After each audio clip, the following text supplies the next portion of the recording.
एक समय की बात है। गांव के बाहर एक टूटी फूटी झोपड़ी में अर्जुन रहता था। वह एक साधारण किसान था, लेकिन उसकी आस्था असाधारण थी। बचपन से ही वह भगवान शिव का भक्त था।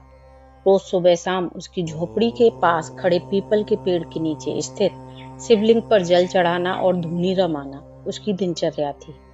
लेकिन जीवन ने उसकी आस्था की परीक्षा लेने का फैसला कर लिया था। एक साल बारिश न होने के कारण गांव में अकाल पड़ गया।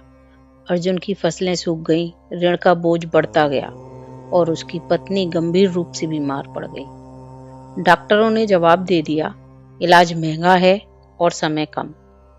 गांव वाले कहने लगे, इतनी पूजा पाठ करने वाले के साथ ऐसा क्यों? पर अर्जुन ने शिव को कोसने की बजाय उसके चरणों में सिर झुकाया। अर्जुन ने प्रण किया, वह महामृत्युंजय मंत्र का जाप करते हुए शिवलिंग के सामने बैठ जाएगा, चाहे कुछ भी हो जाए। भूखे पेट पत्नी की कराहती आवाजों के बीच वह रात दिन मंत्रोच्चार में लीन रहा। गांव वाले उस पर हंसते, पागल हो गया है, यह कलयुग है, अब भगवान किसी की नहीं सुनते। पर अर्जुन का विश्वास डगमगाया नहीं। इसी प्रकार 6 दिन गुजर गए। 7वें दिन जब अर्जुन की शक्ति जवाब देने लगी, उसकी आंखों के सामने अंधेरा छा गया। लगा जैसे शिव ने उसको त्याग दिया हो। तभी उसने सुना एक गूंजती आवाज, अर्जुन, तू मेरा भक्त है या अपनी इच्छाओं का? अर्जुन की आंखों में आंसू आ गए। वह बोला, प्रभु, मैं तो बस आपको पाना चाहता हूँ, बाकी सब आपकी मर्जी। उसी समय आकाश में बादल गरजे और बरसने लगे।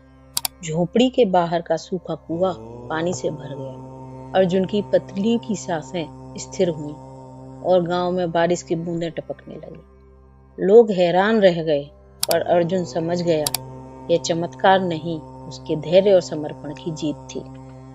अर्जुन ने गांव वालों से कहा, भगवान हमें संकट नहीं देते, हमें मजबूत बनाते हैं। जब तक हम अपने इरादों में अटल हैं, प्रभु हमारे संघर्ष का हर पल साथ देते हैं।